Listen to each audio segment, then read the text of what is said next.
Well, good afternoon, everyone.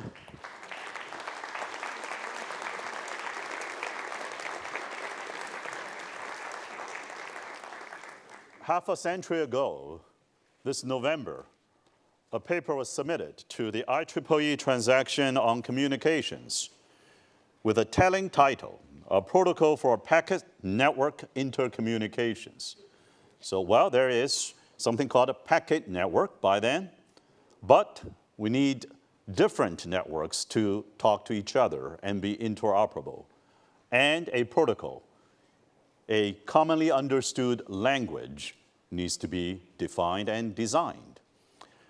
The two co-authors of that paper, which subsequently published in May 1974, have since been receiving awards recognizing their roles as fathers of the internet from many, many sources, including the Turing Award, including the Japan Prize, the Queen Elizabeth Prize in Engineering, the National Medal of Technology, and the Presidential Medal of Freedom. Tonight, please join me in warmly welcoming the kickoff of the 2023-24 Presidential Lecture Series with this momentous celebration of 50 years of invention of TCP/IP that gave us the internet and everything that followed it. And warmly welcome the fathers of the internet, Vint Cerf and Bob Kahn.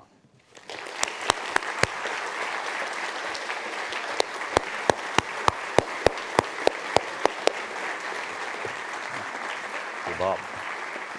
To Vint. Okay. Welcome to Purdue. And Thank you. We have your paper up here. Well, there'll be a final exam on Friday. That's actually the paper. Yes. Well, why not? And we have the Boilermakers here and in the overflow room as well. So 50 years ago, Wow. this paper was submitted in November, I assume exactly half a century ago this month after Labor Day in 1973. You two must be in the middle of working on this and finalizing the draft. Where were you, and was there any aha moment? Well, yes. Let me get started. I mean, the aha moments I really think occurred before the paper was submitted, but Vint and I actually got together to write that paper in a conference room on the first floor of the Cabana Hyatt Hotel in Palo Alto. This was in maybe August of 1973. And we later presented it at a NATO workshop, which was held in Sussex, England in September of that same year. I had suggested to Vint we try and get it published rather than just an informal submission. And I think, I don't think you were a member of IEEE yet, but I suggested we send it to the Transactions on Communications. Vint agreed with that. So it was nominally the same paper that we presented, except we now put references at the back and we tidied it up a bit. And it was published in May of 1974. I'm glad we did it. So there was a kind of aha because when we sat down to try to write it, and I said, well, okay, I'll start. And I just sort of stared at the paper for a while, and I couldn't figure out which thing to start with. And so Bob grabs the pencil and he starts writing. And after about a page or two, I said, "Okay, now I get it," and we worked together. But thank you for that. It was actually about 7 or 8 pages, but and you wrote the next bunch of them. But it was tough. What was the aha moment? Well, the aha part was when you got me going. I mean, that was an aha. I was having trouble getting started because I couldn't figure out. God, there were so many different things to tell somebody, and you didn't know which thing to tell them first. And so I got stuck, and you unstuck me. So that was aha. Well, as you can see, Vint and Bob can go on without me, but I'm going to try to insert myself in the fireside chat here. We'll catch up with you later. Yes. Well, a lot of people ask me, say, what? Purdue invited the fathers of the internet?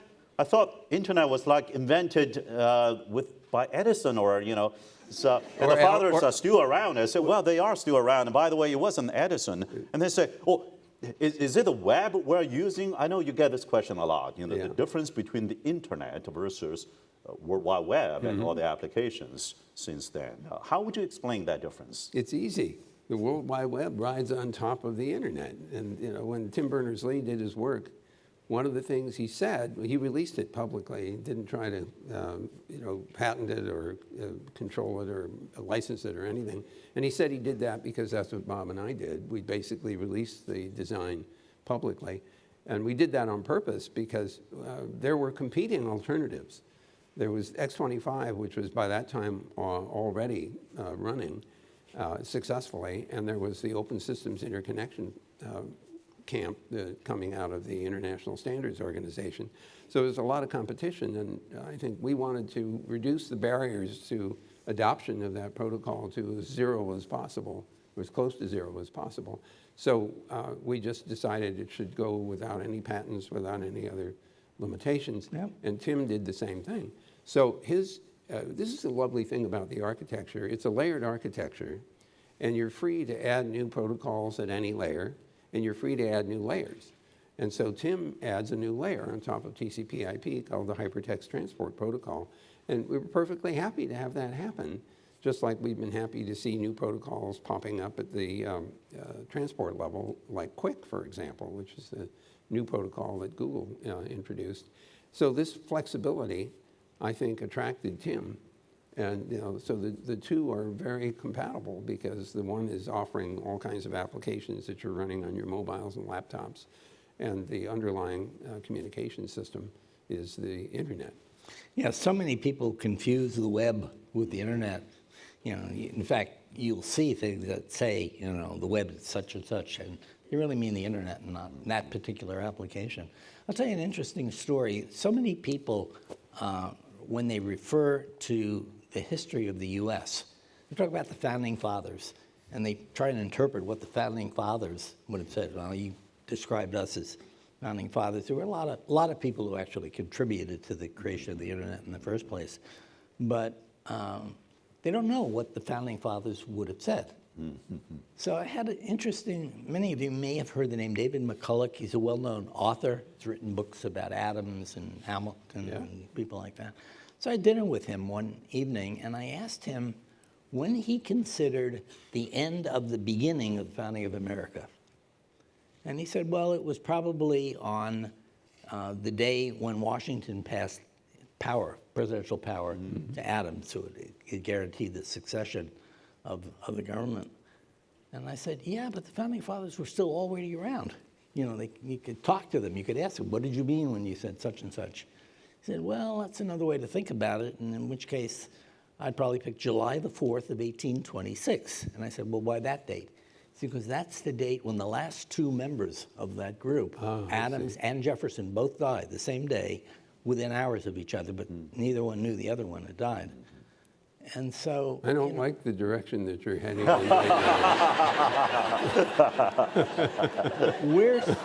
I mean, you know. No. Next topic. That wasn't the intent of the question, but...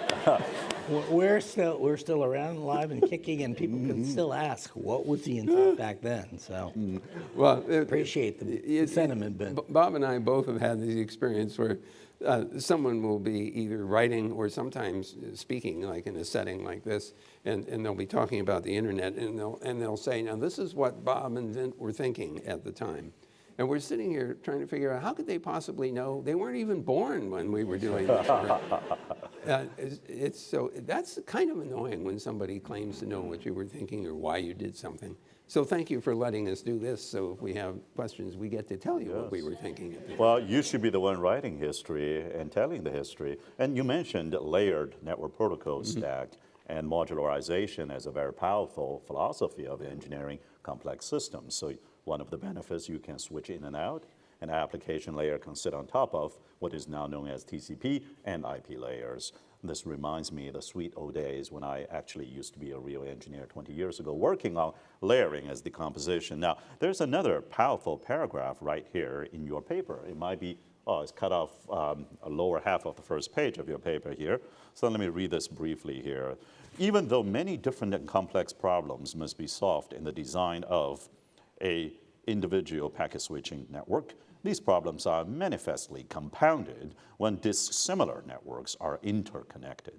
Issues arise which may have no direct counterpart in an individual network, and which strongly influence the way in which inter-network communication can take place, unquote. Again, your submission back in November 1973.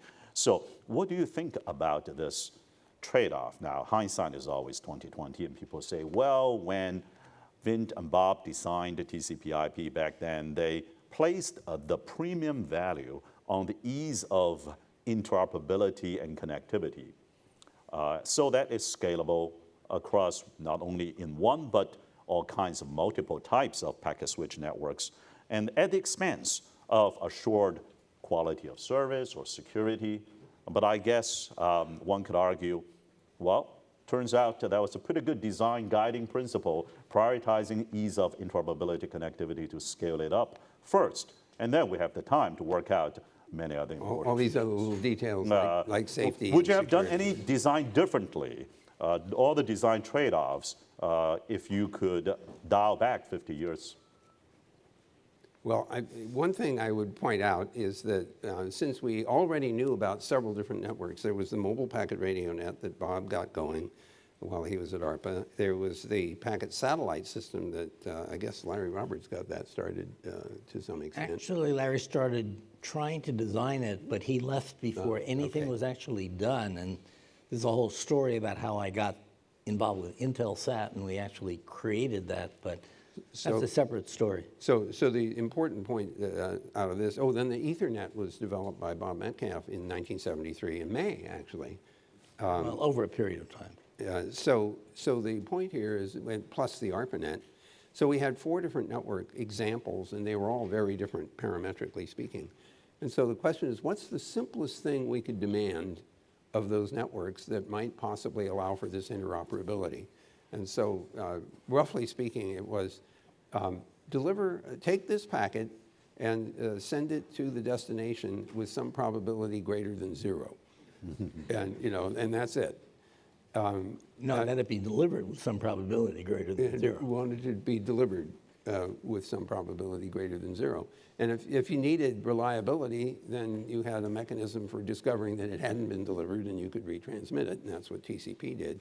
But the basic fundamental function was just get the packets across the border. Then it was almost, I won't say easy exactly, but it was kind of obvious that the networks didn't know that they were part of the internet because they were designed before the concept of internet was prepared. So they didn't know anything about internet addressing or internet packets or anything else.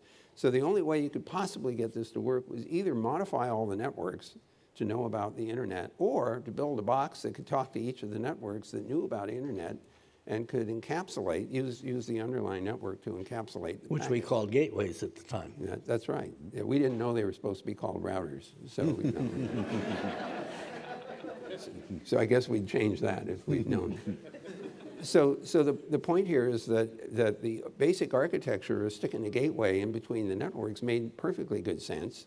The gateways knew about the internet, and then we said, well, what about the other people who need to know? Well, the hosts that were actually running the applications needed to know about the internet, because they had to have the ability to send a packet, an internet packet, to some place anywhere in the internet on some network. So they had to be able to say, what network am I going to, which host on that network? So you can kind of see the design emerging out of these very simple concepts. And I think that's why it works so well. The layering helped too, because as you point out, once you have a layer with an interface on it to the upper layer above and the layer below, if you maintain that interface so that it's stable, you can mess around with the inside and nobody will notice as long as the interfaces are the same. And that's what we did. There were changes to implementation within a layer.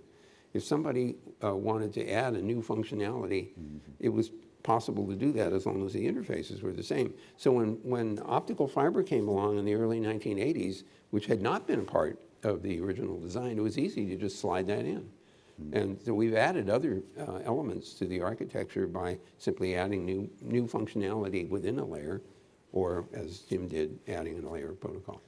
So when people talk about the ARPANET as the beginning of the internet, I think of it as one network. Until we had multiple networks, there was no possibility of talking about multiple networks working together. And in the early days, it was all based on IP. I mean, if you read the paper, you won't find the words domain name in there. You won't find the term virtual circuit in there. You'll talk about, we talked about associations between computers. There were various ways that they could have chosen to interoperate. It ended up that the implementations dictated how it would actually work, but that was some of what we were doing. And in the early days, people would call up and say, how do I get on? And I used to maintain an index card in my pocket with all the IP addresses. And when that filled up, I asked Ron Postel to take over, and he did it for the next 20 some odd years and did a really good job. But in the early days, people were doing all the addressing by IP address.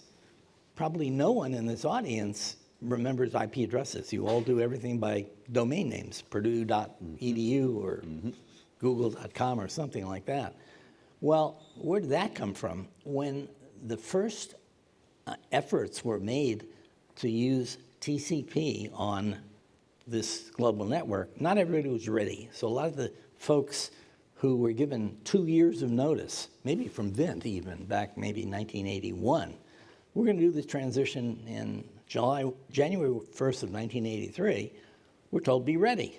You got 2 years.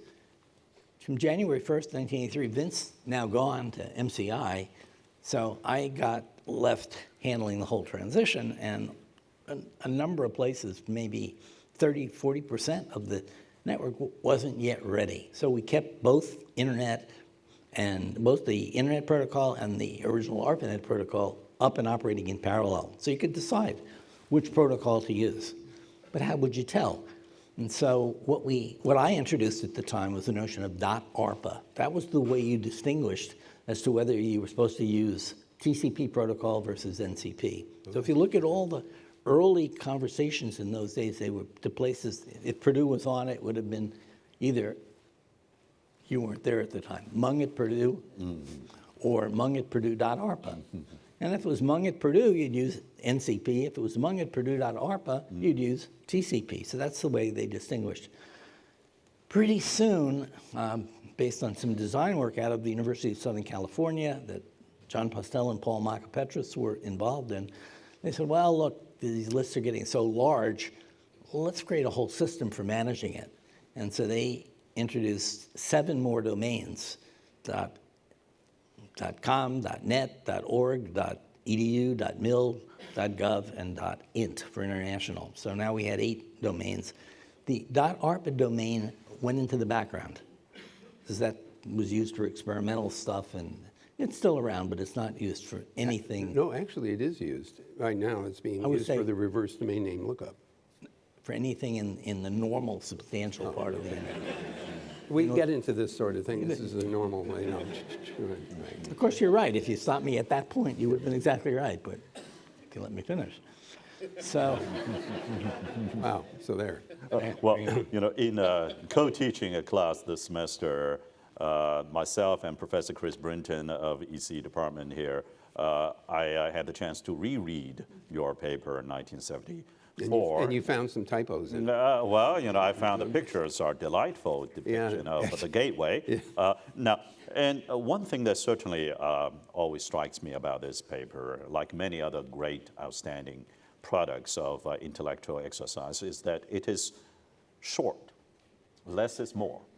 In some sense, that it's 8 pages, if you haven't read it yet, and you did not try to over-specify. And you allow specification to refine itself over time, over the ensuing 50 years, indeed. And perhaps that's one of the reasons why TCP/IP stood the test of time throughout half a century as what people would call the thin waist of the protocol layer, the stack. But if you look back last 50 years here, which part of the evolution, some of which you just described, were probably inevitable, and which part were just accidental? Well, that's interesting. I think the domain name system was forced on us for scaling reasons. We had, even in the ARPANET, we had this file that we handed around called host.txt, and it was host names associated with the ARPANET addresses, and then we did the same thing with the internet addresses, host.txt file, but it was expanding so quickly that it's clear we needed a scalable architecture. It was a hierarchical system, and it certainly served the test of time there. Another example is that when the National Science Foundation decided to build a backbone network, they intended to connect some 3,000 universities to the 5 supercomputer centers that NSF was also helping to fund. And they reasoned, fortunately, that the people who were running the NSFNet backbone should not have to deal with 3,000 customers. So instead, they said, why don't we also support multiple regional networks, of which there must have been, what, a dozen or more? Roughly. And the thing that was lovely about that decision is that the internet architecture was exactly designed to allow you to do that. Multiple networks interconnected with each other, routing through them in whichever way it would work. So as that system grew, it became very clear that we needed better routing protocols to handle the expanding community. And so the Border Gateway Protocol came along as, and actually in extremis almost, because the routing protocols that preceded it were not scaling very well. So the thing I like about the internet story is that we didn't try to figure out everything at the beginning, as you pointed out, but we were agile enough to recognize when it was time to try to do something else. And the system was flexible enough to allow that kind of exploration. I do have an anecdote, though, to tell about the transition from NCP to TCP. I was still at ARPA at the beginning of January of '82 when we announced, John Postel actually sent a note out late in 1981 or early '82 saying that the deadline was January 1st. And I had some of the guys at USC ISI, Dan Lynch in particular, was tasked with keeping track of which hosts were capable of running TCP.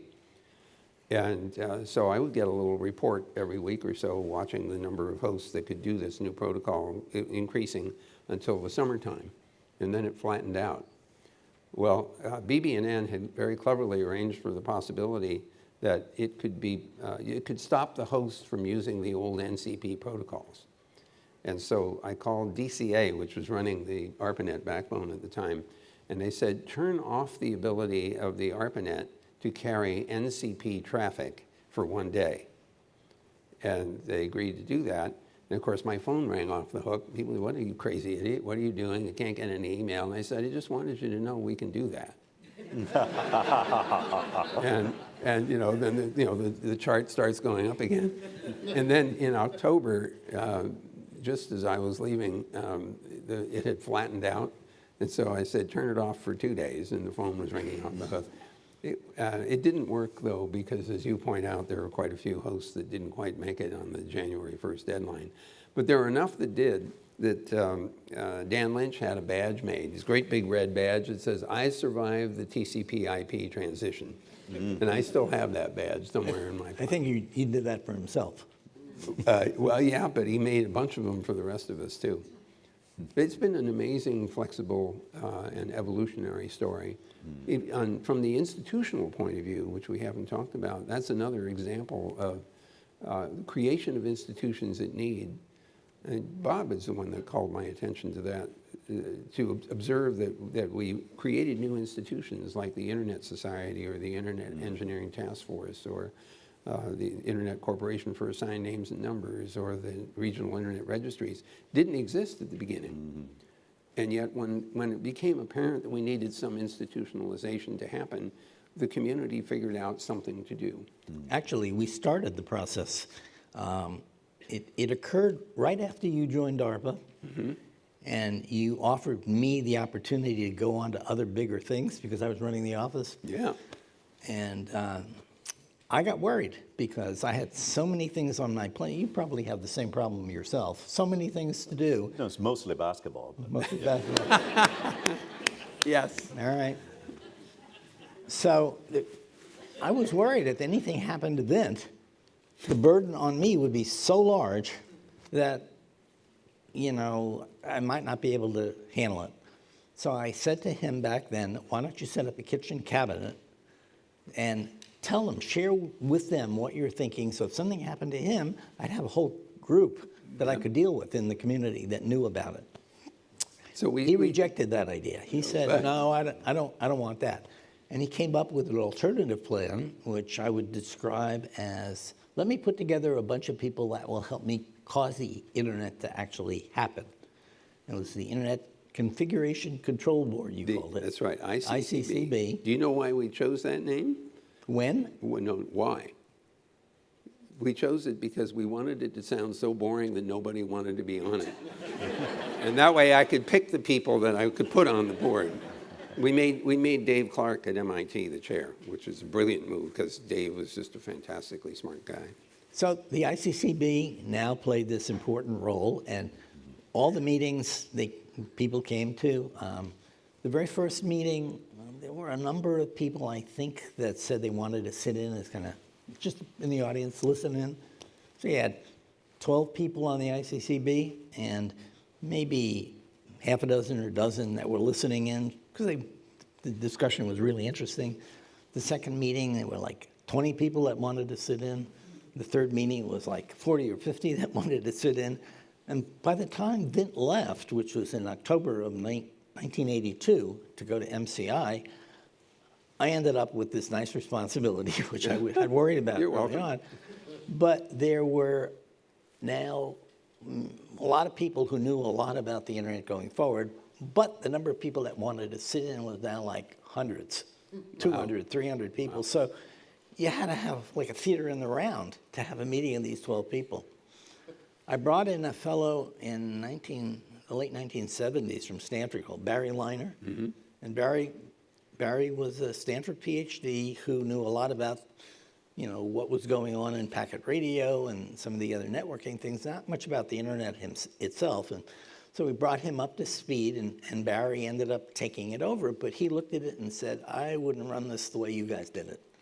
He was not happy about having to call a meeting of 12 people to find an arena for 200 or 500 people to have the meeting. And so he broke it up and split it and said, okay, I'm going to keep the IAB, this Internet Activities Board, which replaced the ICCB as a 12-person panel. Same people, I think, poured it over, plus or minus one or two. And I'm going to take everything else and put it into working groups of one sort or another. There were 10 of them initially, on things like routing and security and autonomous systems and things like that, 10 of them. 2 or 3 years later, that 10 working groups had become 50 working groups, and they could now meet wherever they want. They could meet at Purdue or Cisco, or when that came around, or any place else they felt like. And they'd all come together collectively once or twice or 3 times a year to sort of share their views. And that's the way that all evolved. And that worked out pretty well. But that was Barry Liner's doing. Mm-hmm. But Vint and I really took the initiative in trying to get the community engaged, and I think that was a very good thing because it stood the test of time. Well, this is life lesson number 1. If you want to do something big, get help, especially from people who are smarter than you are. And so we lucked out. There were a lot of very smart people, many of them coming out of the ARPANET project, who were interested in the internet, and they did help, and that's why we are where we are today. I would add one thing to this whole discussion, and that is when people talk about what's happened in this field, I've heard over and over and over again people saying, the guys who did the early work on networking never took security seriously. Oh, Nothing could be further from the truth. This is Thank you for bringing that up. Total hype. In fact, it was almost number 1 on our list of things to worry about for the original ARPANET activity. Vint and I actually did the early testing together on the ARPANET back in '69 at UCLA. And I had actually the responsibility for getting security on it. Well, in order to do security that would satisfy DARPA at the time, you had to get the establishment in DOD that would certify security to be on your side. And at the time, and this was like 1972, 3, 4, that time frame, it wasn't clear inside even the DOD that networking was going to make it. They had a few DoD networks. They were totally consumed with responsibilities. So they refused to work with us on this because they weren't going to put a lot of manpower on something that may not become real. And so they just declined. They finally came back and said, well, look, we had a proposal as to what to do. Devices that we could put that would encrypt packets right at the source. This would work on the internet as well as the ARPANET, and deliver them at the other end and get them decrypted end to end. So it didn't matter what happened in between. You could use, hostile networks in between. Wouldn't matter if the cryptography was good enough. But, and I said, let's put one of these devices on and let us be able to signal on the network side of the crypto devices that were encrypting these packets where to send it. They couldn't allow that because it was bypassing all of the normal cryptography, right? It was bypassing the cryptography. It had to do that. And so I proposed that we use an 8-bit bypass. And they came back, and the fellow who I was dealing with now, his name is on a big auditorium out in Fort Meade. He became one of their lead security people.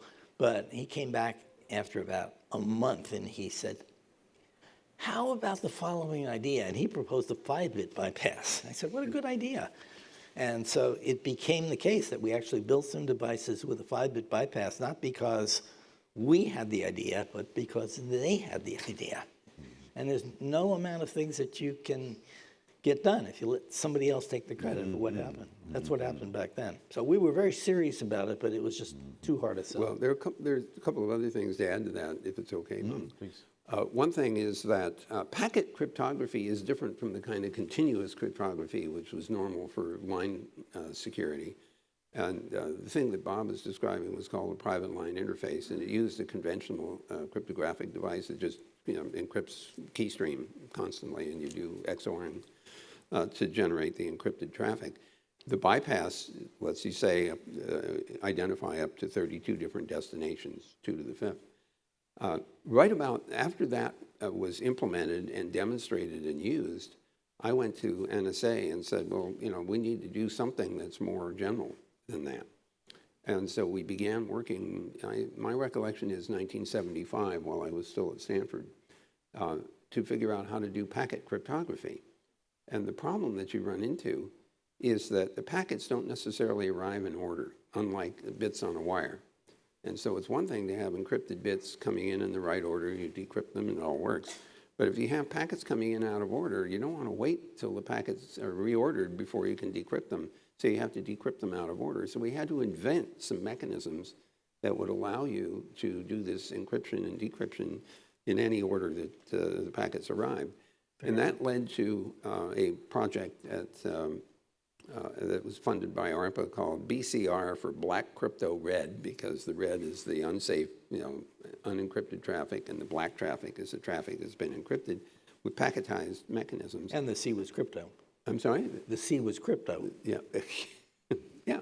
That actually turned into the Blacker program, which is a military-grade system for packet encryption. So we were very serious about that. I have one other thing to say about this. In 1976, 2 of my colleagues at Stanford, Whit Diffie and Marty Hellman, developed the idea of public key crypto. They published a paper called New Directions in Cryptography, but it didn't include any implementations. And so in 76, I'm looking at this thing thinking, well, this would be really, really great, except that there is no implementation of it, so now what? And I was eager to get the other stuff implemented on as many operating systems as possible so we could actually try this out. So we just had to wait until these packet algorithms would work, the public key algorithms would work, and they were retrofittable. Rivest, Schmier, and Adelman helped. Yeah, that was like 1979. Yeah, I would add one more thing to this whole discussion. I was explaining how hard it was to make certain things happen in DoD. The bigger story had to do with the internet itself.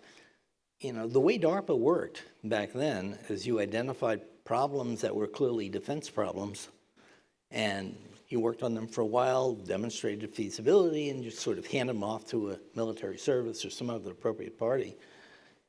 When when I tried to get the internet program on the books in 1973, when we first got started, and Vint and I started working on it when he was at Stanford, I could not convince the powers that be that this was an important defense problem. Nobody had it. If you went around and asked the Air Force, do you have an internet problem?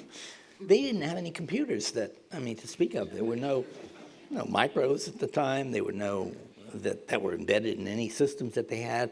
They didn't have many even operational time-sharing systems. Most of the systems that DoD had were batch systems for accounting, back office stuff. So nobody had the problem. And so the way we ended up having to fund the internet was literally through other existing programs that had rationale. And packet radio was probably first on the list. So is this called stealth funding?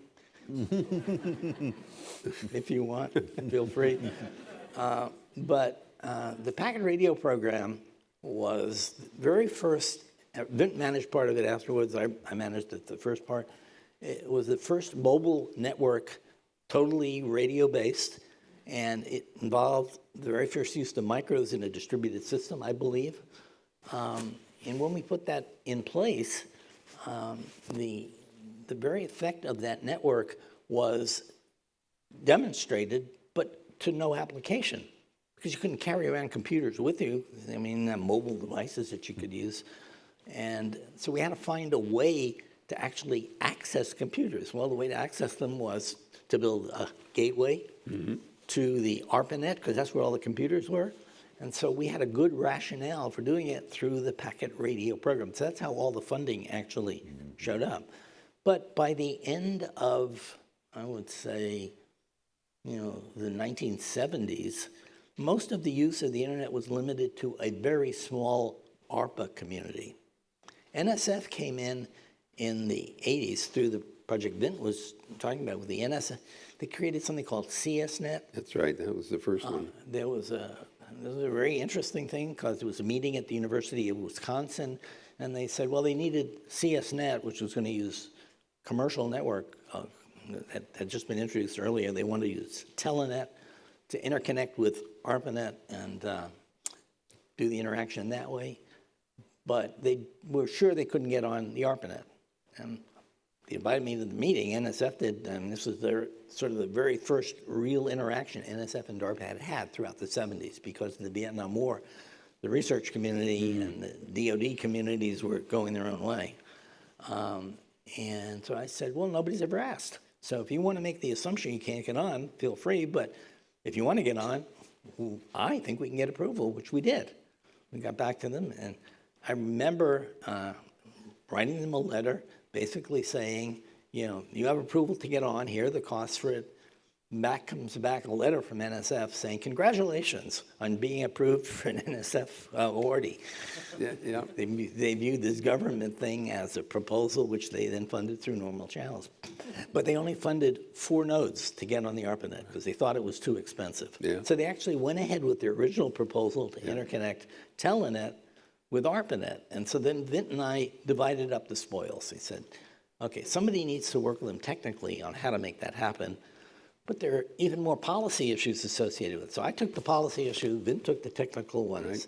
And the biggest policy issue that we had was NSF saying they shouldn't pay anything for their use of ARPANET because it's already government funded, but ARPA should pay them for any traffic from ARPANET into Telenet because they had to pay the bill.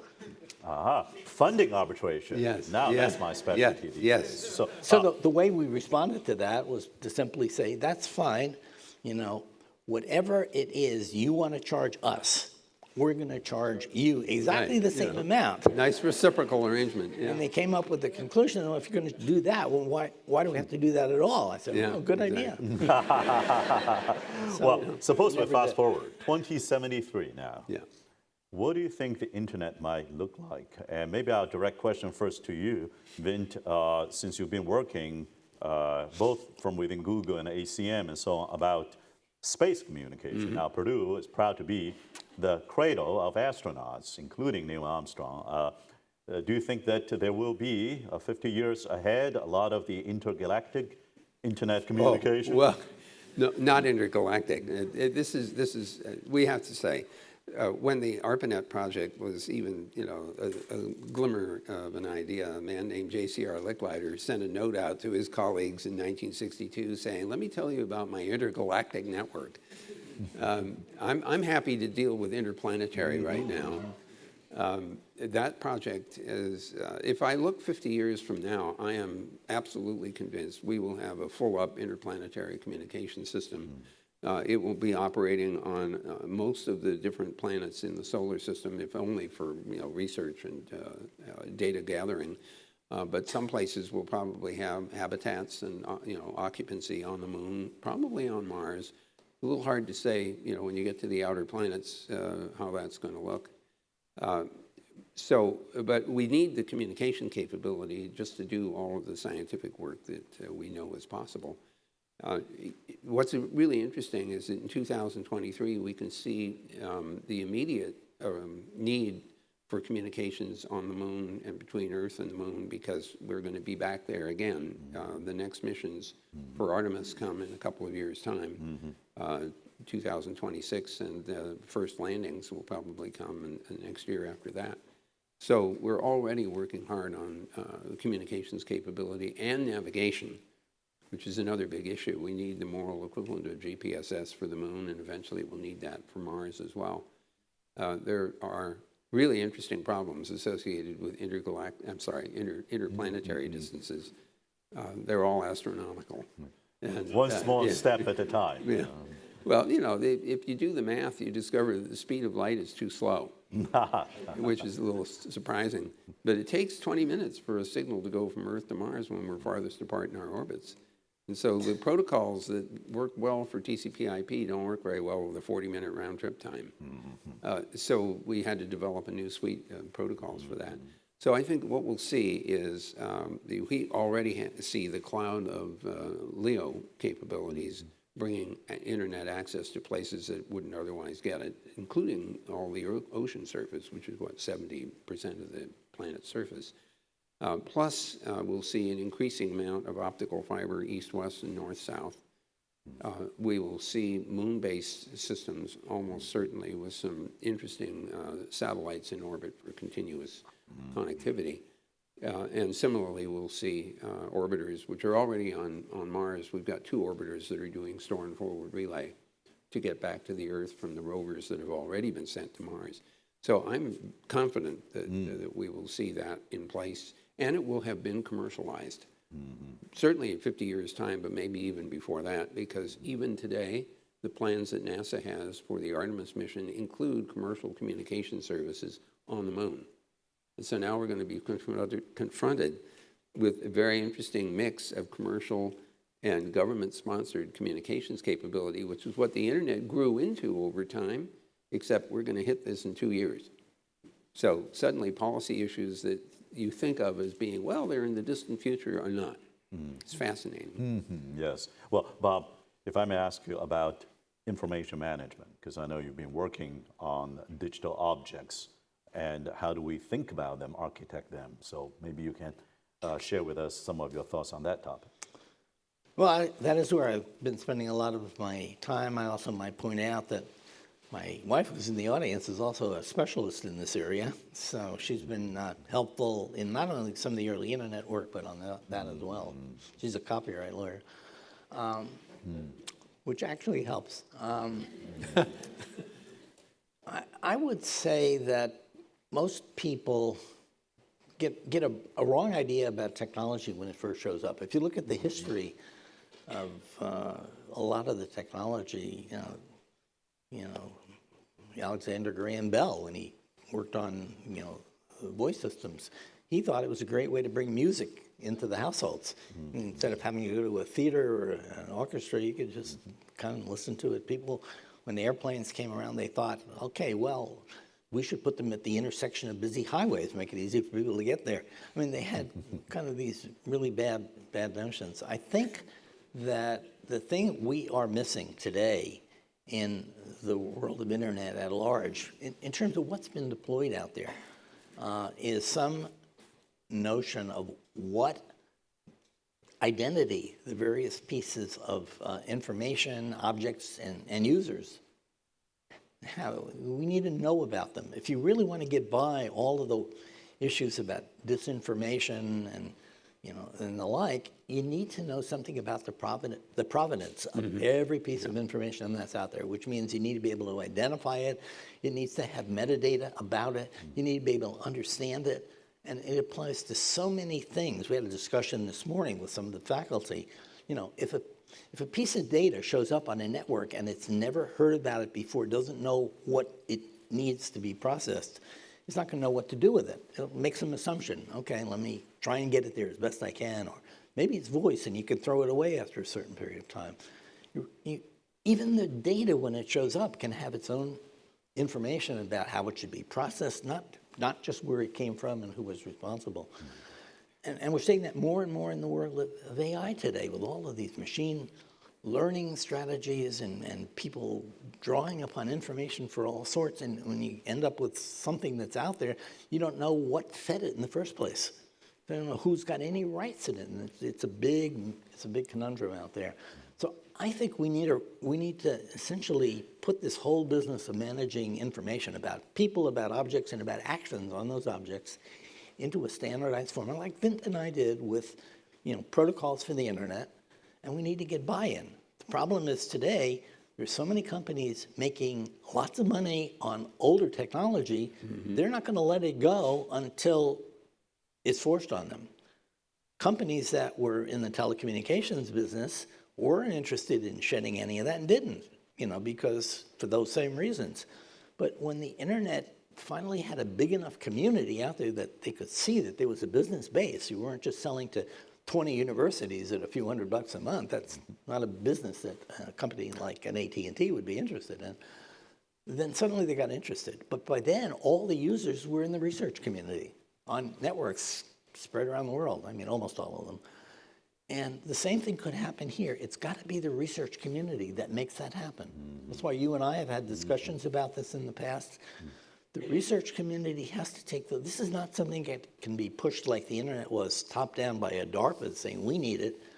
I mean, the DoD and the government in general can figure out how it wants to manage its own information, but they have the same problem today, and all the governments are having skirmishing issues with each other on how to deal with these kind of issues. So I see a future when essentially we will all wake up, led by the research community, and say, we really need to have a good structural base, digital objects that have unique identifiers, that have metadata with them, and we can understand where they came from, how they can be used, and the like.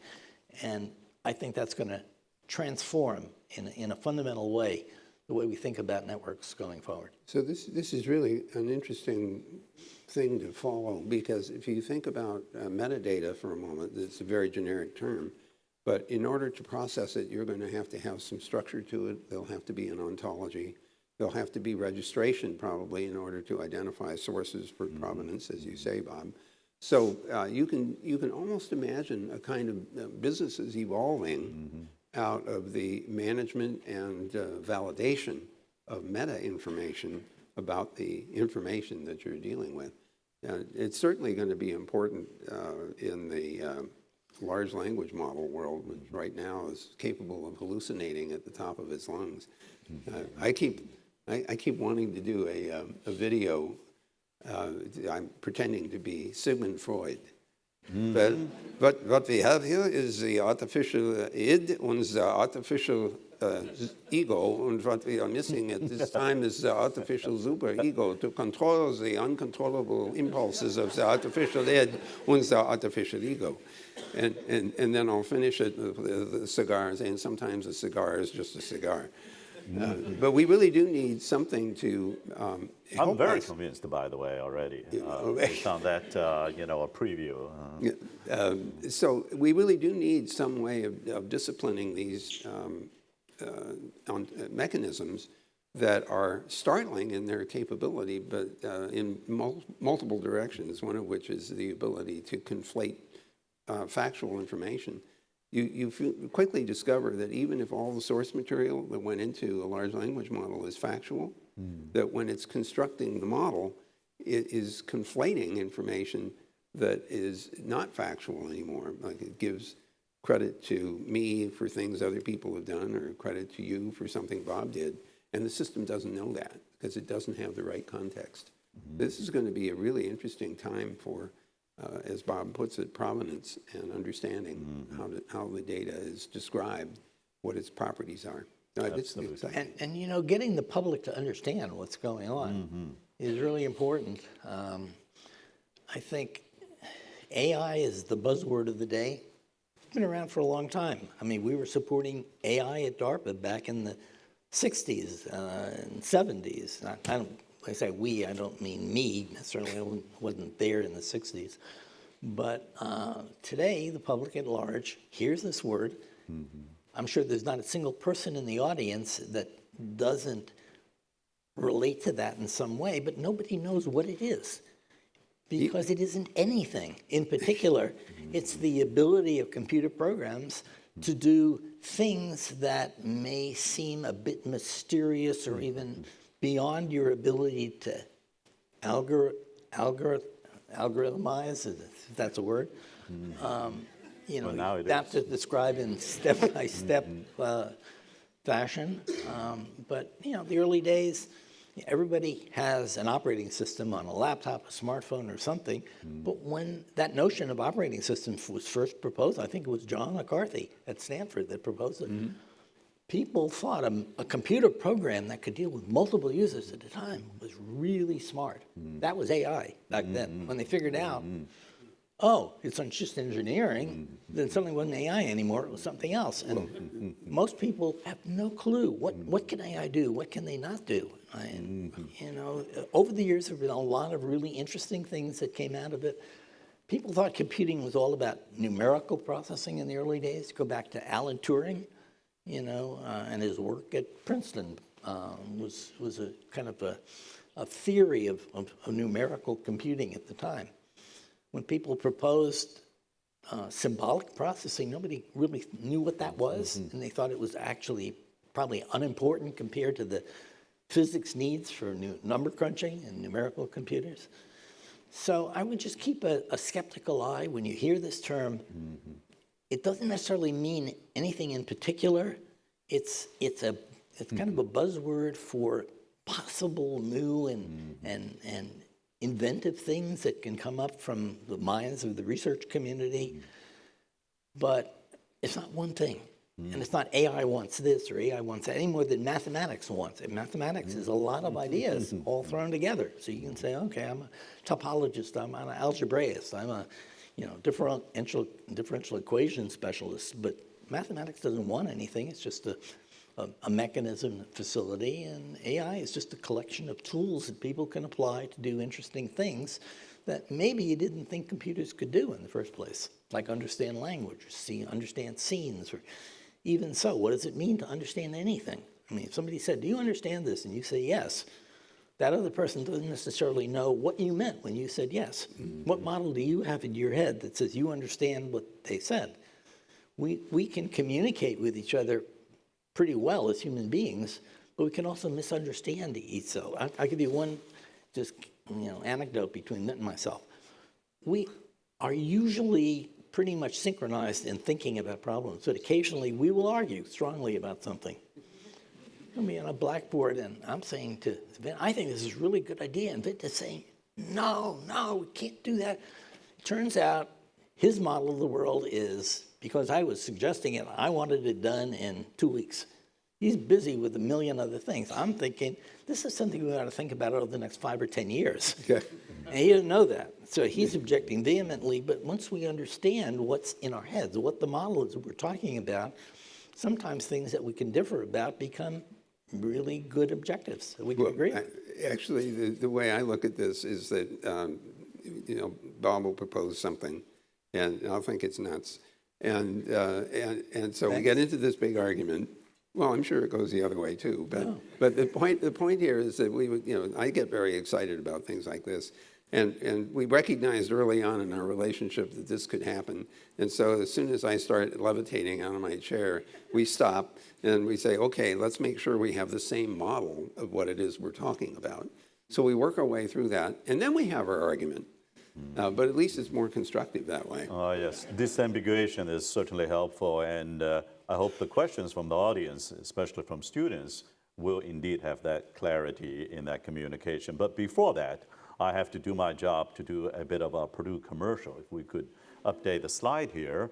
Now, this year, we say happy birthday to Vint, turning 80 years That's young, true. and Bob, 85 years young. And we're also singing happy 60th birthday to Purdue's computer science Oh, that's department. right. That's right. It is the first degree granting Wow. CS department in America. And we are investing as one of the strategic initiatives at the university resources to support computing education across computer science, computer engineering, and other computing related departments, as well as university-wide, bringing the atoms and the bytes together. Here are some of the historic pictures. The first one dating back indeed 60 years Wow, ago. that's fantastic. That's dedicating an IBM Yep. computer back there. Now, what would your advice be to our faculty members today and to the students, ever-increasing number of students in these related departments? What would be your advice for them be? Well, my first advice would be don't allow yourself to be pigeonholed into a discipline. It's so, I mean, the university system has for management reasons, is organized in a sort of a hierarchical way, and there are different departments and divisions and schools and things like that. But we know better. I mean, we know that science and technology are, just commingled. That, of course, the physicists tell us it's all physics, and that chemistry is just an abstraction of physics, and biology is an abstraction of chemistry, and so on. But this interdisciplinary element is really important because that's sometimes where real insight comes from. People coming from a particular problem from a different perspective can sometimes uncover ideas that otherwise might not have been thought of at all. One of my colleagues who was working on AI, just to come back to that for a second, was talking about large language models, and I'm ranting about the hallucination stuff. And he pointed out to me that as long as you don't take any of that literally, sometimes the unexpected conflation of ideas might actually be stimulating. Although my mind model of this was wandering around in a room full of monkeys typing on the typewriter, trying to figure out which one was typing something of interest. But there may be something to that, where these sorts of stimuli happen. And so interdisciplinary activity is really important. So I hope that's part of your program. Did you just say hallucination can be constructive? Yes. I feel Well, much better now. the only thing that you have to do here is distinguish between vision and hallucination. How do you do that? Well, some people thought we were hallucinating when we were trying to do the original internet design. Oh, who was that? That's Those who didn't fund your proposal. Well, so about we Yeah, funded it that's right. ourselves. what do you have as So- advice to our faculty and to our students? So when I was on the MIT faculty, and right after I got my PhD, I was advised as a theoretician that in order to make tenure, I really should learn how to do something that people could use. Figure out something useful, something practical. So I took a leave of absence and I went to a little firm that was focused on architectural acoustics at the time. There were several options I had at the time, but that's where I went. It was a small place, and I started working on computer networks. The ARPANET was not something I'd ever heard of at the time. I started working on that. And most of my colleagues in the field basically advised me that I was throwing my career away, that computer networks would never be a viable area. And the argument, even the universities had large batch machines at the time. They weren't anxious to have other people come in and use them. They had enough demand of their own. So just find some other area. And I was stubborn enough, my wife will tell you, to stick to that because I thought I was interested. It was an interesting research problem. So I decided to stick with it. So my advice to the students of today is trust your instincts. If you really believe in something, I mean, don't hallucinate. I don't believe Vince commented just before, but don't hallucinate. But if given it serious thought, you really think this is a good idea, even if people are telling you no, stick to your guns and pursue it. I mean, people don't become well-known and get laudatory comments back because they did something that was an incremental improvement to something. I mean, that's valuable. That's the way society actually evolves for the most part. But one of the things the research community can do and should do is figure out how to be transformative. And being transformative means, you know, looking at base assumptions, maybe even giving them up, trying something new. If you believe in them, where's it going to come from? It's not going to come generally, and this is not a completely true statement, not going to come from industry in general. It might, and we've seen a few examples where that was the case, like from Xerox PARC. But that was not really industry at the time. It was more like a little academic research center that this industry had set up, which is what universities have increasingly been becoming, I might add. But I think, really, if you got a good idea, stick to your knitting and, you know, trust your instincts. You know, there's an example. I had the opportunity to meet with a bunch of Nobel Prize-winning physicists, and many of them had ideas that were out of the mainstream. And they were, if not vilified, at least their ideas were rejected for sometimes decades. And they stuck with those ideas, and eventually people had to believe them because experiments demonstrated that the ideas worked. It's amazing how patience and persistence can count in the face of mainstream disagreement. Although sometimes it doesn't work. I mean, you can be persistent and fail. I mean, maybe Doug Lennett's a good example of that in terms of what he was trying to achieve, although I think he contributed a lot to our world, understanding about common sense knowledge. But I'll give you one example. When I was at DARPA, there was a fellow who came to visit me named Hussein Yilmaz. You've never heard of him. He's not a well-known name. But this was a fellow who had gone on to get a PhD at MIT. He had no high school degree, no college degree, actually worked at the Institute for Advanced Physics with Albert Einstein on relativity. And he had this theory that Einstein was wrong, that the real theory, if you know a mathematics expression, e to the x expands as 1 plus x squared and over 2 and so forth, that if the value of x is really small, e to the x and x, or I'm sorry, e to the x minus 1 and x are really the same thing. Same, yeah. To so many decimal places, you almost can't compute it. Well, his argument was Einstein was wrong. If x was Einstein's theory, the real theory was e to the x minus 1. That was his hypothesis. Oh, that's interesting. And he argued, to me, who's not a physicist, that it explains the gravitational redshift and all kinds of black holes, things that you can't explain in the conventional theory. So he wanted me at DARPA to fund his work on some area I knew essentially nothing about. So I talked to people in the field. I went to people at Harvard and MIT, Victor Weisskopf, Steve Weinstein, who's at Harvard, went to Texas, Misner, if you remember him from Princeton. I don't know if he was there when you were there. He later moved down to Maryland, I think. And they all said they know about this guy. He's really brilliant, and he may be right.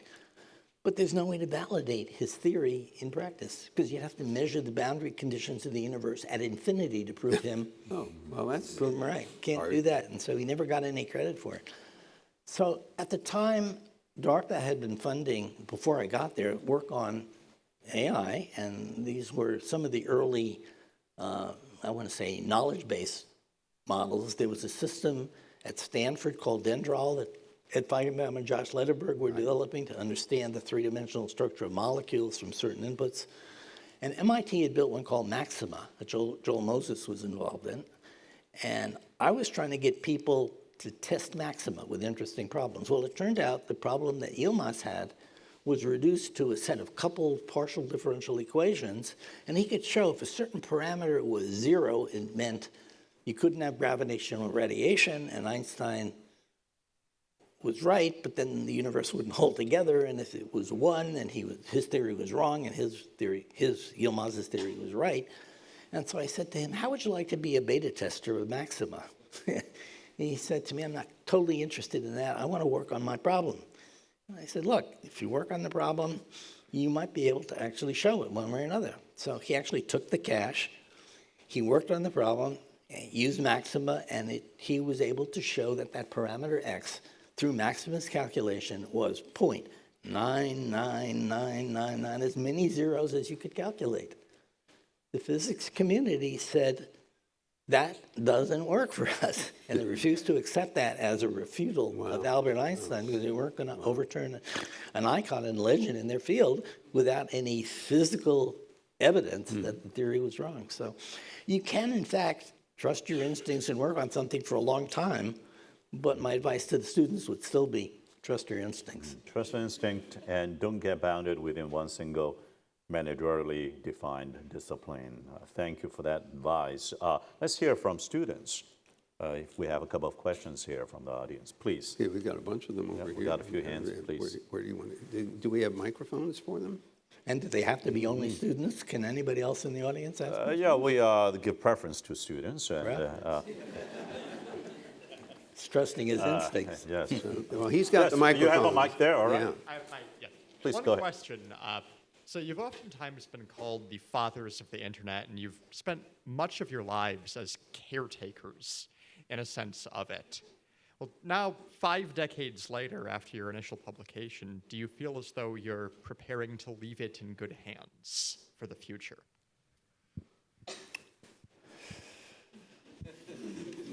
I'm not preparing. I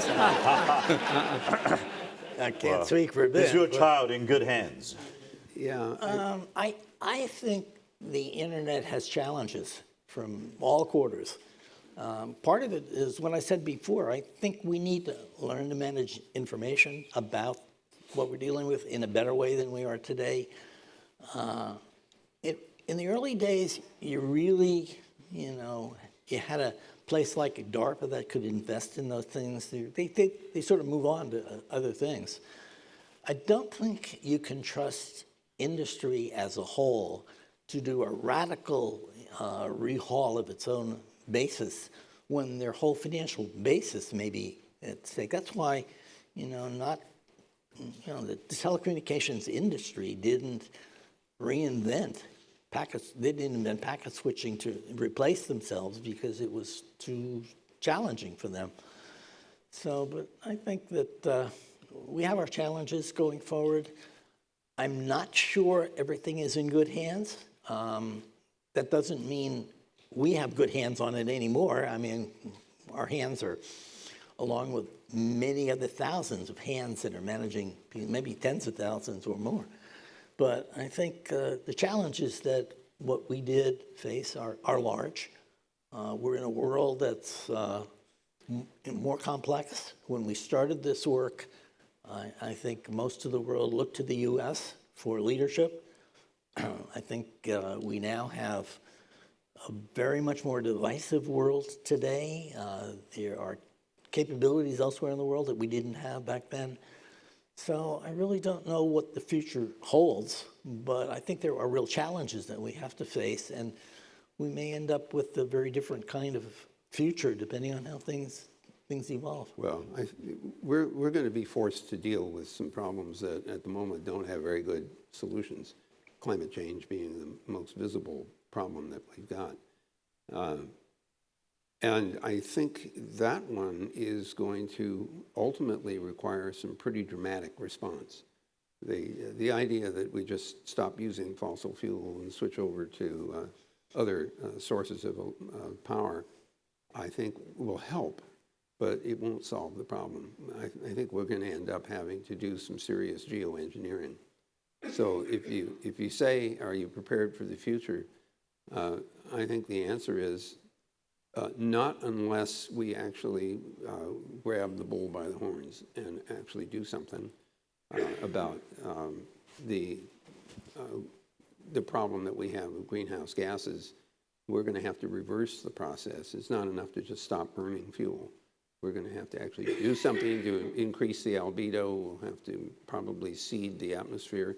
We already have good examples that when a volcano goes off and you get a lot of dust in the atmosphere, that there's a measurable impact on the way in which the temperature changes.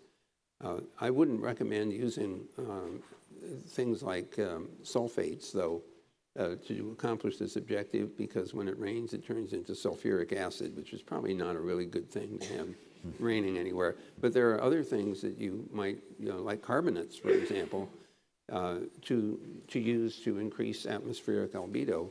If it rains, you end up with a carbonate landing in the ocean, which is actually going to reverse the acidification, which is currently going on because of the carbon.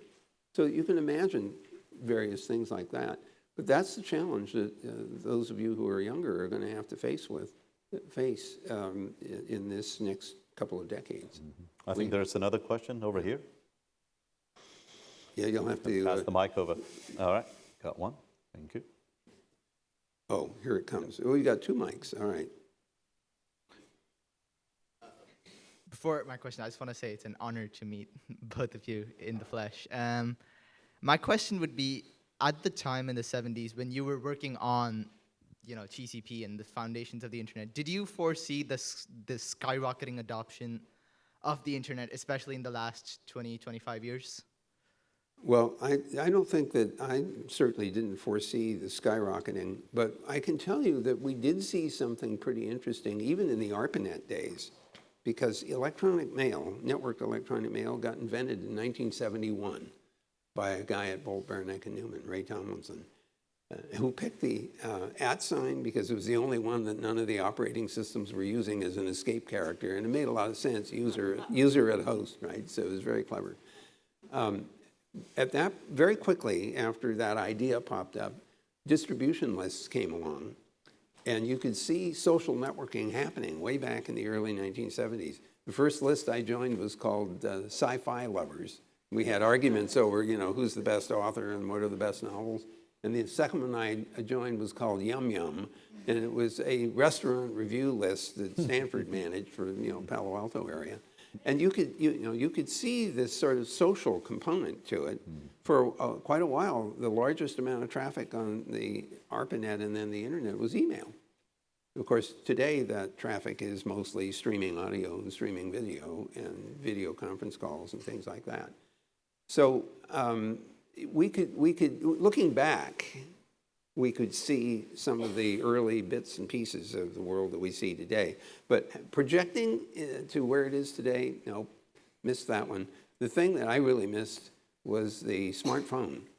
And the mobile phones were invented by Marty Cooper in 1973, about the same time Bob and I were working on the internet. And the first mobile phone service pops up in 1983, about the same time that the internet pops up. And they go in parallel for quite a while. And then towards the early 2000s, you started to see internet-capable phones. I guess Nokia had some and a few others. And then, of course, the smartphone, iPhone shows up. And that's dramatic because suddenly the mobile phone, if you can get a signal, gives you access to the internet from virtually anywhere that you can get a signal. And of course, the smartphone becomes more useful because of all the applications that are on the internet. So these two things are hypergolic. They're mutually reinforcing. If you're looking for something that you want to light a fire under, find two technologies that can be mutually self-supporting. It can be really quite exciting. But I didn't foresee much of that, to be honest. Why don't we see if there are some more questions? And there is one more over here.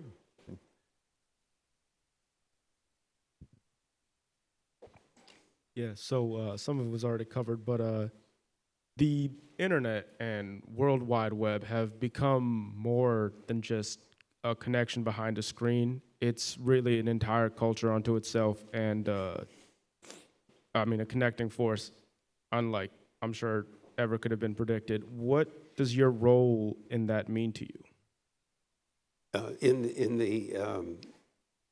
Your role in the internet and the World Wide Web? Oh, well, I was just cheering on the side for the World Wide Web. In fact, I can remember being, it was 1991 when Tim Berners-Lee released his first instance of the World Wide Web, the HTTP and HTML. Nobody noticed. But then two guys at the National Center for Supercomputer Applications, Mark Andreessen and Eric Bina, did the Mosaic browser, which was a graphical user interface. And that was a dramatic step because suddenly the internet looked like a magazine with formatted text. Everybody got excited about that. It must have been downloaded and run, millions of times. And I remember getting very excited about that around 1993. And then in 1994, I left CNRI to rejoin MCI in order to put MCI in the internet business. And the first thing they wanted to do was to establish a shopping mall online. Bezos did better than we did. But he started in 1994. Around that time. I believe. Google didn't start until 1998. But when I was trying to build this MCI mall, I went immediately to Netscape Communications and bought $7 million worth of licenses for their implementation of their Netscape Navigator.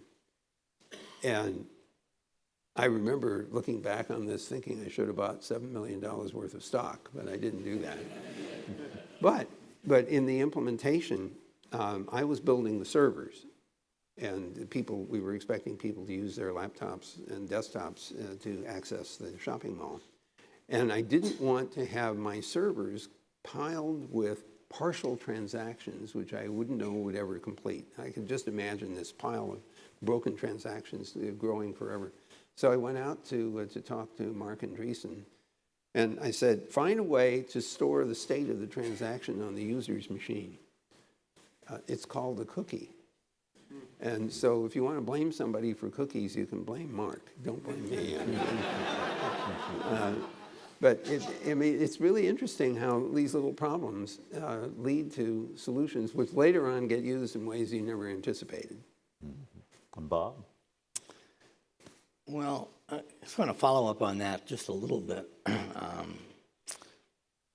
There was a project at the University of Illinois, and they were experimenting with the use of a lot of this technology, and that's where Mark Andreessen was at the time. And they decided not to go along with some of the web-related stuff because they didn't think it was going to lead anywhere. I think they made a bad choice there. But Andreessen was down the hall, and he sort of saw what they had done and decided to try and do his own approach to it. There was a group that was set up, funded by the government, and in the process of trying to figure out what to do, they came up with, a group that was going to try and figure out what the next steps were. And Andreessen was the implementer behind the scenes. But the ideas came from a very much larger group. And he kind of listened to everything that went on, and behind the scenes, he would code it that night, the next time they met, days later. It was all implemented. So it was a very a divisive time, I would say, in some ways. But it really showed the power of being able to do all that.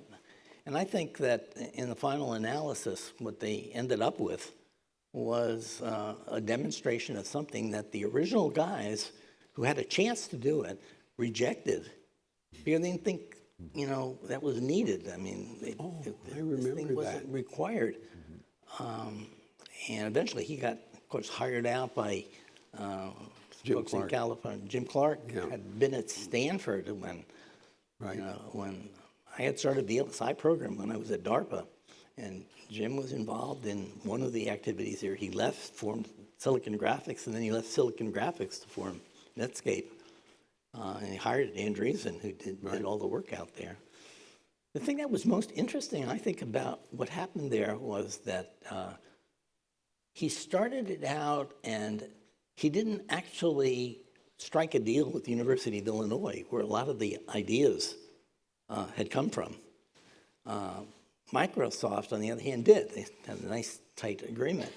And I think Netscape got forced to actually get into an agreement with the University of Illinois, which they eventually did, and that's what led to the whole Netscape Internet Explorer kind of duopoly over there.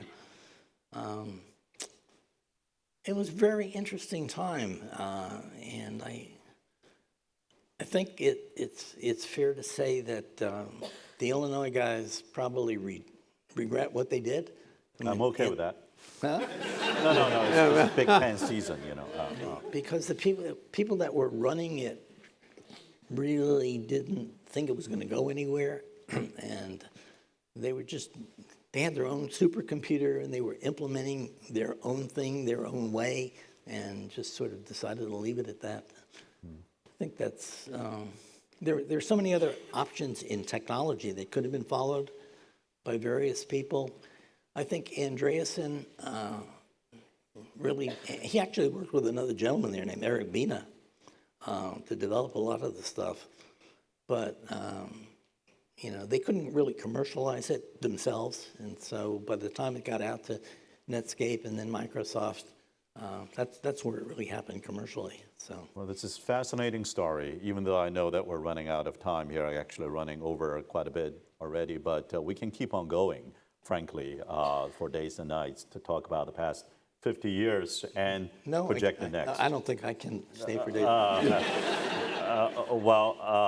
I'm going to exercise the, presidential prerogative to ask the last question here before 7:30. And originally, I planned to ask both of you the question that, you've received awards from the Queen of Great Britain, from the Emperor of Japan, from at least 2 U.S. presidents, President Clinton, the National Medal of Technology, and President Bush from him the Presidential Medal of Freedom, among many others. I was about to ask, which world leader, got the technology best. But I'm going to, instead of that, ask you a different question. Okay. Because you've met some other very interesting people, including some no longer with us, including Oppenheimer. Yes. Including Claude Shannon. Yes. Claude Shannon was on the faculty with me at MIT. That's right, same corridor with you, right? Same floor. Two offices down. What would you say as your most interesting anecdote you can share with the audience today in your interaction with those giants who, once roamed this same planet, intellectual giants? Wow. How much time do we have to think about? Yeah. That's a hard one. Any interesting anecdotal things that say, oh yeah, so-and-so said this to me when I was a student? Here's an interesting one. You remember that Al Gore, when he was running for president, was misquoted as claiming to have invented the internet, which was a very unfair albatross hanging around his neck.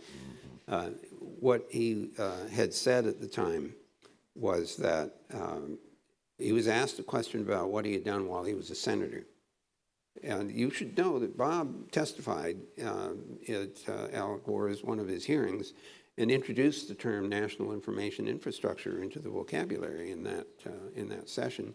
At the end of the session, Al asked the question, should we build an optical fiber network to connect the academic community to the 5 supercomputers, and that led to the discussion in the following year of the National Research and Education Network, which led to NSFNet and all those other things. So, but the anecdote is that sometime later, I was having dinner with Al, and he had acquired a television channel in the meantime. Current TV, I think, is what it was. And over the discussion, he asserted that the internet could never carry video, and so he'd invested in a real cable channel. And I remember, I didn't say this, But I remember thinking when he made that assertion, he says, Al, do you remember who you're talking to? And of course, look at what we have today. The guy that figured this out was Reed Hastings at Netflix. And I remember thinking at the time, I was a subscriber to the DVD thing. I asked Reed, how many DVDs do you guys ship every day? And at the time he answered the question, it was 1.3 million DVDs a day. And I was trying to calculate what's the bandwidth of 1.3 million DVDs. It's a lot. But I was astonished when he decided to shift to streaming video. It was a master stroke. And the good news, I guess, was that the telco communities had already invested heavily in capacity to do that. So that's one of the more memorable moments in my interactions with folks who are powerful and inventive. And those in the audience who are not aware of what is a DVD, DVD is a disc. Bob, any interesting Shannon story or early days of DARPA? Who was the DARPA director back then when you started? When I started, Steve Lukasik had just taken over. Yeah. Gosh, this is a real... It's a hard question to answer. Very hard question. Well, while you're thinking about this, one other tiny anecdote. My wife and I went along with Bob and Patrice to receive the Japan Prize. And part of that whole week-long ceremony was a big dinner with a couple of hundred people. Bob and Patrice were on either side of the Empress, and my wife and I were on either side of the Emperor. And the Emperor, the Emperor sitting next to me spoke very good English, but he was interested in unusual species of fish in Japan, and so the entire dinner that I talked to him, it was all about the unusual species of fish in Japan. And my wife, who has 2 cochlear implants, wanted to be able to hear the Emperor clearly, and so she wanted to clip a little microphone like this one on his lapel, which would feed into her speech processor for her cochlear implants. And so she said that when we arrived to the Imperial Household Agency, which manages the affairs of the Emperor and the Empress. And there was this aghast, "You're going to touch the Emperor?" And, they took pictures of everything and they ran away. They came back 2 days later and they said, the Emperor and the Empress would like to do anything that would make, things easier for my wife. So at the dinner, she was all ready to clip this little microphone to his lapel. And he said, I'm 72 and I'm having trouble hearing, so my assistive technology is my interpreter behind me. And so the interpreter was repeating everything, so she clipped the microphone to the interpreter and everything worked great. Well, we appreciate translation and having many uses. Well, Bob, you and Vint both went to England to receive the Queen Elizabeth Prize in Engineering a number of years ago. And was it Her Majesty back then who? Yes, it was. Delivered the prize? Yes, we have photographs of her handing. Did she say anything interesting to you? Well, you gave her something very interesting. Do you remember? Well, you said something interesting to her. Yeah. Well, you gave her something. Oh. It was a photograph that was taken in '76. I actually didn't give it to her. Oh, I thought you did. Brought it because I thought this is a photograph that was taken of her when she first learned about it turned out it was the ARPANET. But she didn't distinguish between the ARPANET, which is a single network, and the internet, which is a collection of networks. And she was young at the time. She was like 46. That's young, by our definition. That's young, yeah. I don't think she remembered that, but when I brought this photograph of her, cutting the ribbon. Interesting. Back at that time, they would not let me give it to her. Okay. I see. I see a pattern here. All these are very well protected, right? She was very protected. I had to give it to her, the staff when we entered. And when we got upstairs, I remember when she came up to congratulate us, she was told, just to go through and shake everybody, or congratulate everybody. And we were told, don't interact with the Queen unless she makes the interaction with you first. And I decided to ignore that. So when she came up to me and she made her introduction, I said, yeah, I know who you are. And she said, congratulations. And I said, we brought you a present. And she said, oh, what was that? And I said, it was of a young Queen Elizabeth. She was about 46 at the time, cutting the ribbon for the ARPANET. And I don't know whether she remembered or not, but she said, very good. Did she claim that she invented the internet? No, she didn't. And Al Gore never claimed that either. No. He never claimed that either. That was a very interesting thing. Later, I got two thank yous one from the gentleman who ran Buckingham Palace, who was a former, I think he was involved in the Iraq War. He was a military guy. He was retired. And he thanked me. It was a very, lovely letter we got. And the second one I got was about 2 weeks later from one of the ladies in waiting to the Queen, who also did the same thing at a later time. And I thought that was really kind of nice, but they wouldn't let us give it to the Queen directly, and I don't know whether you need a gateway, as this paper indicated. Right, yeah. A protocol for packet network intercommunication. Again, thank you, Vint, Bob, for visiting Purdue. Thank you for inventing the internet 50 years ago.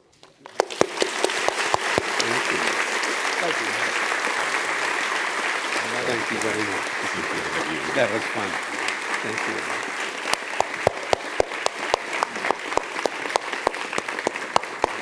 Okay, that's right. Thank you. I'm a little unsteady, Vince. You okay? Yeah, I'm okay. That was fun. Thank you so much. It was It's a lot of wonderful fun. setup. It was a lot of fun. Now we're going to have a reception for both of you.